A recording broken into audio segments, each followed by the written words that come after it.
तर आज मी बनवलं होतं जे की बाजारातून आणलेलं होतं ऑलरेडी, सगळं मोडी आलेलं कडधान्य छान मस्त धुवून घेतलं आणि मिक्सरच्या पॉटमध्ये टाकून त्यामध्ये छान कोथिंबीर, जिरी, लसण आणि थोडंसं मीठ आणि मिरचीसुद्धा, आणि त्याच्यामध्ये नंतर पाणी घालून छान एकजीव करून घेतलं होतं आणि थोडंसं पाणी आणि तांदळाचं पीठसुद्धा ॲड केलेलं होतं. नंतर मग ते काढून छान असं फेटून घेतलं. त्याच्यामध्ये थोडंसं बेसन, ओवा आणि तीळ हे सुद्धा टाकलेलं.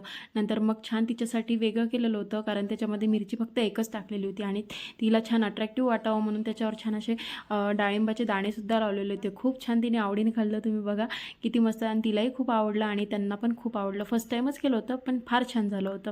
नंतर आज बाजार होता म्हणून म्हटलं आपण भाजीपाला धुवून ठेवला म्हणजे काहीच आपल्याला ताण राहत नाही, म्हणून मी मस्त भाजीपाला वगैरे ठेवून दिला आणि तो सुकवायला राहू दिला एका बाजूला. तोवर मी छान असे डबे वगैरे पुसून घेतले होते. फ्रीज थोडा वेळ साफ करून घेतलं होतं आणि विशेष मी व्हिडिओ ऑन करायचं विसरून गेले, मला वाटलं झालेलं.